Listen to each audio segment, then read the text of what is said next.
नमस्कार, हाय, hello everyone. आप सब कैसे हो? उम्मीद करता हूँ आप सभी प्यारे मित्र एकदम मस्त होंगे, स्वस्थ होंगे।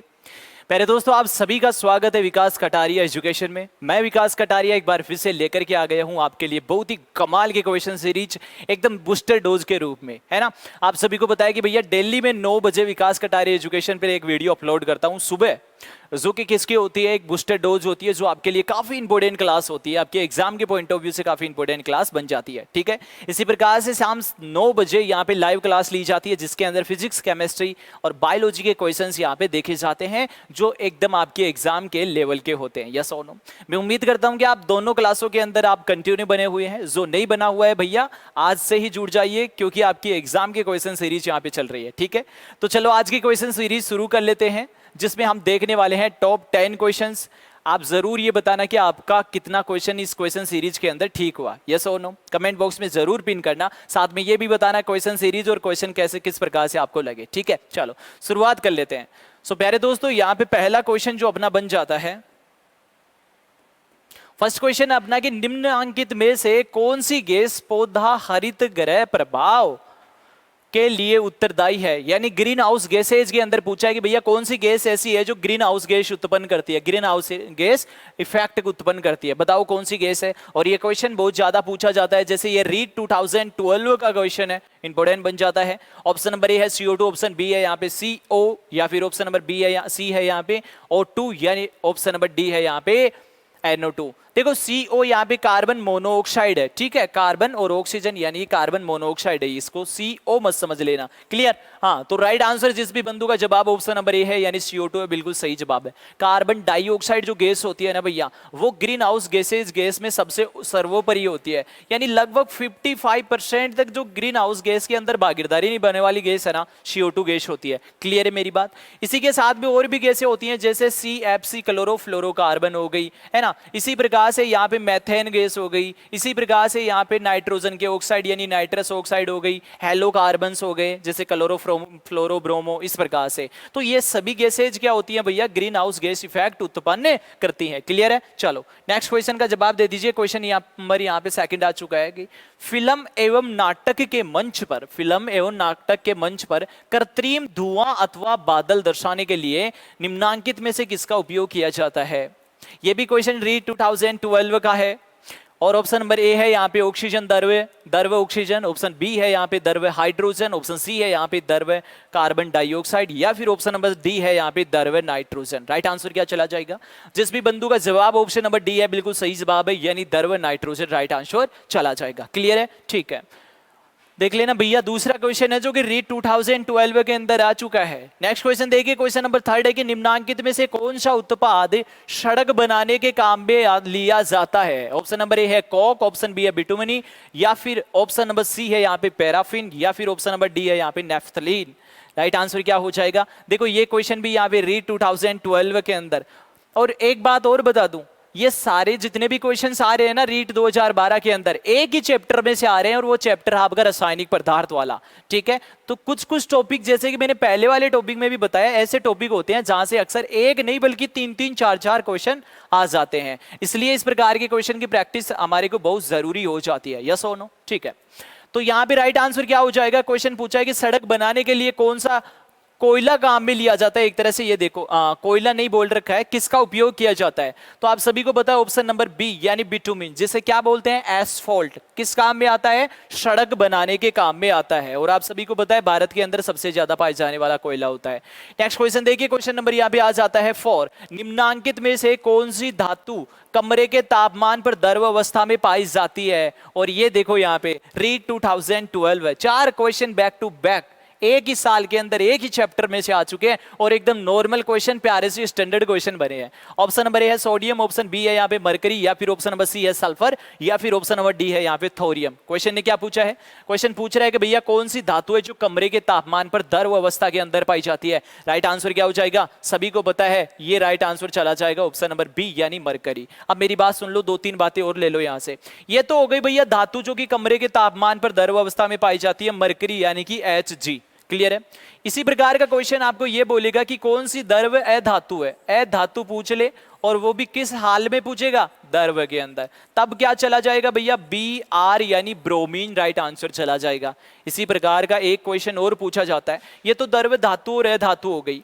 यदि क्वेश्चन ये पूछ लिया जाए कि भैया कौन सी ऐसी तत्व है या धातु है जो कि हथेली पर रखते ही पिघल जाती है। अब मेरी बात सुनना, हमारे शरीर का टेम्परेचर कितना होता है भैया, बॉडी टेम्परेचर कितना होता है अपना, बोले सर 37 डिग्री सेल्सियस होता है। कितना डिग्री सेल्सियस होता है, 37 डिग्री सेल्सियस होता है। अब कमरे का ताप कितना होता है, कमरे का तापमान कितना होता है, बोले सर लगभग 25 से 28 डिग्री सेल्सियस कमरे का टेम्परेचर होता है। अब एक बताओ, बॉडी टेम्परेचर ज्यादा है या कमरे का टेम्परेचर, बोले सर रूम टेम्परेचर तो कम है, जबकि ये जो शरीर का तापमान है वो ज्यादा है। इसका मतलब क्वेश्चन ये बोल दे कि हथेली पर रखते ही कौन सी धातु पिघल जाती है, या फिर क्वेश्चन ये बोल दे कि रूम टेम्परेचर से अधिक टेम्परेचर पर कौन सी धातुएं द्रव अवस्था में पाई जाएंगी या फिर पिघल जाएंगी। राइट आंसर क्या चला जाएगा, सीजियम और गैलियम, ये दोनों याद रखना, सीजियम और गैल्विन हथेली पर रखते ही पिघल जाएंगे।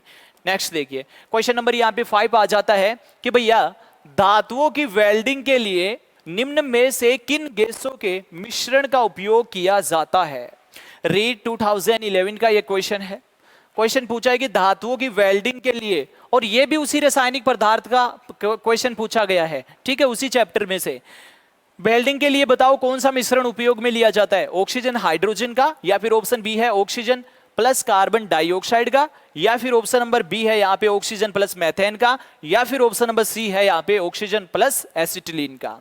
मैं उम्मीद करता हूं आप सभी को इसका राइट आंसर जरूर आता होगा, क्योंकि हम हर बार बहुत बार इस क्वेश्चन को पढ़ चुके हैं। वेल्डिंग के लिए ऑक्सीजन प्लस एसिटिलीन गैस काम में ली जाती है। क्लियर है? ओके, नेक्स्ट क्वेश्चन देखिए। क्वेश्चन नंबर यहाँ पे आ जाता है 6, विश्व उष्णता के लिए जिम्मेदार गैस है। रीड 2011 में पूछा गया क्वेश्चन है। हाइड्रोजन है, NO2 नाइट्रोजन डाइऑक्साइड, CO2 यानी कार्बन डाइऑक्साइड, SO2 यानी सल्फर डाइऑक्साइड। बताओ कौन सी गैस है जो कि ग्लोबल वार्मिंग, विश्व उष्णता को मतलब हो गया यहाँ पे ग्लोबल वार्मिंग। ठीक है, ग्लोबल वार्मिंग का मतलब क्या होता है, इसका मतलब होता है जो ग्रीन हाउस गैसें होती है ना, जितनी भी ये गैसें क्या करेंगी, हमारे इस वातावरण यानी पृथ्वी की सतह के ऊपर से जाकर के एक सघन वायु की परत बना देती हैं, यानी एक विरोधी परत बना देती है इन गैसेज की, जिसकी वजह से जो पृथ्वी, सूर्य से पृथ्वी के ऊपर तापमान आ रहा है ना, आ तो रहा है लेकिन वापस से नहीं जा रहा है। उसकी वजह क्या है, जो यहाँ पे ग्रीन हाउस गैसेज है उन्होंने एक विरोधी, ऊष्मा विरोधी परत बना ली, जिसकी वजह से वो ऊष्मा वापस नहीं जा पा रही है, जिससे पृथ्वी सतह का तापमान बढ़ता जा रहा है, और ये क्या होता है, ग्लोबल वार्मिंग होता है। ठीक है, और उसकी वजह से बहुत सारी हानियां पहुंच रही हैं, जैसे जैसे पृथ्वी सतह का तापमान में वृद्धि हो जाना, जिसके वजह से ग्लेशियर का पिघल जाना, अनेक प्रकार की बीमारियां हो जाना, अनेक प्रकार के जीवों में वातावरण का जो शरीर का जो तापमान था उसमें चेंजेस होने की वजह से उनकी संख्या में कमी हो जाना। तो बहुत सारे यहाँ पे ग्लोबल वार्मिंग की वजह से साइड इफेक्ट होते हैं। तो क्वेश्चन पूछा है कि ग्लोबल वार्मिंग कौन सी गैस जिम्मेदार है, और मैंने इसका जवाब पहले ही आपको बता दिया। एक ग्रीन हाउस गैस जो सबसे ज्यादा यहाँ पे ग्लोबल वार्मिंग करती है वो है CO2 कार्बन डाइऑक्साइड, फिर आ जाएगा क्लोरोफ्लोरोकार्बन, ठीक है, फिर आ जाता है मेथेन, फिर आ जाता है कौन यहाँ पे नाइट्रस ऑक्साइड, और फिर जो हेलो एलिगेंस होते हैं वो हेलो कार्बन जैसे क्लोरोफ्लोरो ब्रोमो, इस प्रकार से। नेक्स्ट क्वेश्चन देखिए, क्वेश्चन नंबर 7, यहाँ पे कार्बन मोनोऑक्साइड हीमोग्लोबिन से मिलकर एक ऐसा मिश्रण बनाता है जो रक्त को ऑक्सीजन ग्रहण करने के लिए रोक देता है। सबसे पहले तो इस क्वेश्चन को ट्रिपल स्टार मार्क कर लो, बहुत ही प्यारा क्वेश्चन पूछा है, थोड़ा सा कॉम्प्लिकेट क्वेश्चन है लेकिन मस्त क्वेश्चन है। पूछा है कि कार्बन मोनोऑक्साइड यदि हीमोग्लोबिन के साथ में मिल जाती है तो उस दौरान गैसों के परिवहन को क्या कर देती है, रोक देती है, ऑक्सीजन ग्रहण करने से रोक देती है। इसे मिश्रण का नाम क्या है, यानी इसको और इसको मिला देंगे तो इसका नाम क्या है, ये क्वेश्चन पूछा है। ऑप्शन नंबर ए दे रखा है यहाँ पे ऑक्सी हीमोग्लोबिन, ऑप्शन बी है कार्बोक्सी हीमोग्लोबिन, ऑप्शन सी है नाइट्रो हीमोग्लोबिन, या फिर ऑप्शन नंबर डी है फॉस्जीन। बताओ इसका जवाब। राइट आंसर क्या हो जाएगा, देखो कार्बन मोनोऑक्साइड और हीमोग्लोबिन को जैसे ही मिला देते हैं तो राइट आंसर हो जाएगा यहाँ पे कार्बोक्सी हीमोग्लोबिन, कार्बोक्सी हीमोग्लोबिन। लेकिन जैसे ही ऑक्सीजन के साथ में हीमोग्लोबिन मिला देते हैं, किसके साथ में भैया, ये हीमोग्लोबिन ऑक्सीजन को जैसे ही जोड़ लेता है तो इस मिश्रण को कहा जाता है ऑक्सी हीमोग्लोबिन। और देखो यहां पे एक टर्म और देख लेना, जैसे ही CO2 हीमोग्लोबिन के साथ में मिलती है तो इसे क्या कहा जाता है, कार्ब मीनो हीमोग्लोबिन। ठीक है, इसी प्रकार से जैसे ही ओजोन यानी O3 ओजोन हीमोग्लोबिन के साथ में संयुक्त होती है, इसे कहा जाता है मेथेनोग्लोबिन। ठीक है, ग्लोबिन। क्लियर? ये तीनों चारों आप याद रखना, कैसा भी क्वेश्चन पूछे इसका आप जवाब दे देना है, यस और नो। चलो इसी बात पर नेक्स्ट क्वेश्चन देखिए, क्वेश्चन नंबर यहां पे आ जाता है एट निम्नलिखित में से कौन सी हरित गृह गैस है। रीट 2017 का क्वेश्चन है, इंपोर्टेंट क्वेश्चन है। ग्रीन हाउस गैसों से, ग्लोबल वार्मिंग से देखो कितने सारे क्वेश्चन बन चुके हैं और एक ही चैप्टर से बन रहे हैं। निम्नलिखित में से कौन सी हरित गृह गैस है। ऑप्शन नंबर ए है नाइट्रोजन, बी है यहाँ पे ऑक्सीजन, सी है यहाँ पे हाइड्रोजन, डी है यहाँ पे नाइट्रस ऑक्साइड। तो मैंने आपको बताया था कौन सी हो जाएगी, ऑप्शन नंबर डी यानी नाइट्रस ऑक्साइड। हाइड्रोजन नाइट्रोजन ये तत्व है ना, तो ये संयुक्त तो होंगे ना तभी जाकर के दिक्कत करेंगे। जैसे नाइट्रोजन ऑक्सीजन के साथ मिलकर के नाइट्रस ऑक्साइड बनाएगा ना, तभी ग्लोबल वार्मिंग होगी। ऑक्सीजन CO2 के साथ हो गई, इस प्रकार से। ठीक है, चलो नेक्स्ट क्वेश्चन देखिए, क्वेश्चन नंबर यहाँ पे 9 आ जाता है कि भैया कोयला जिसमें कार्बन की सर्वाधिक प्रतिशतता होती है। रेट 2017 इंपोर्टेंट चैप्टर है भैया ये, तभी तो मैं पर्सनल ये क्वेश्चन सीरीज आपके लिए लेकर के आया हूं कि भैया चैप्टर पढ़ने हो तो इस प्रकार से पढ़ो जहां से एक नहीं चार क्वेश्चन एक ही एग्जाम में आ जाते हैं, यस और नो। एंथ्रेसाइट, बिटुमिनी या फिर ऑप्शन नंबर सी है यहाँ पे लिग्नाइट, ऑप्शन डी है यहाँ पे पिट। आप सभी को बताए नॉर्मल क्वेश्चन है एंथ्रेसाइट। ठीक है, एंथ्रेसाइट के अंदर सबसे ज्यादा क्या पाया जाता है, कोयला पाया जाता है, कार्बन पाया जाता है। लगभग इसके अंदर 80 से 90% कोयला पाया जाता है, यस और नो। अबाउट 90% इसके अंदर क्या पाया जाता है, कोयला पाया जाता है। और सबसे ज्यादा दहन क्षमता भी किसकी होती है, इसकी। जिसमें ज्यादा कार्बन वो सबसे ज्यादा जलेगा, सबसे ज्यादा जलेगा तो सबसे ज्यादा ऊर्जा होगी, यानी सबसे ज्यादा दहन होगी तो वह ऊर्जा भी सबसे ज्यादा देगा। तो सबसे ज्यादा दहन क्षमता भी किसकी होती है, इसी की होती है, एंथ्रेसाइट की होती है। नेक्स्ट क्वेश्चन थोड़ा सा हटके क्वेश्चन है लेकिन बड़ा प्यारा क्वेश्चन है।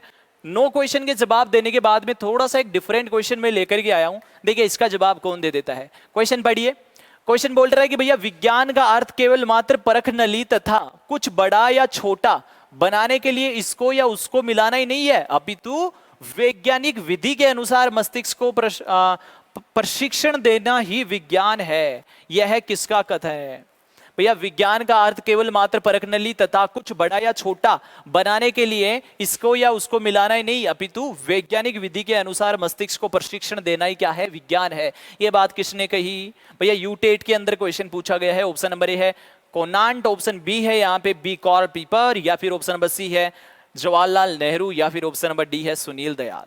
क्या राइट आंसर हो जाएगा भैया, जिस भी प्यारे बंधु का जवाब ऑप्शन सी है यानी जवाहरलाल नेहरू बिल्कुल सही जवाब है। ठीक है, तो प्यारे दोस्तों उम्मीद करता हूं आपको 10 के 10 क्वेश्चन आपको अच्छे लगे होंगे, आपको समझ में भी आ गए होंगे, जो भी रिलेटेड बातें बताएं वो भी आप याद कर लिए होंगे। ठीक है, तो ये क्वेश्चन सभी को पसंद आए होंगे। इस प्रकार के क्वेश्चन आपको जरूर से तैयार करने चाहिए, क्योंकि एक ही एग्जाम के अंदर यदि एक ही चैप्टर से ऐसे क्वेश्चन बनेंगे तो भैया इस प्रकार के चैप्टर को तो तैयार करना बनता है ही बनता है, यस और नो। अगर क्वेश्चन सीरीज आपको पसंद आई है तो अपने दोस्तों के साथ में जरूर शेयर करना, खुद से भी लाइक करना, और चैनल विकास कटारिया एजुकेशन को सब्सक्राइब जरूर करना। और साथ में रात 9 बजे वाली क्लास के अंदर यहाँ पे जरूर लाइव उपस्थित हो जाया करो, वहां पे गजब से हम प्रैक्टिस करते हैं, यस और नो। ठीक है, तो मिलते हैं अगली क्लास में, तब तक के लिए सभी प्यारे मित्र मस्त रहो, व्यस्त रहो। Thank you so much.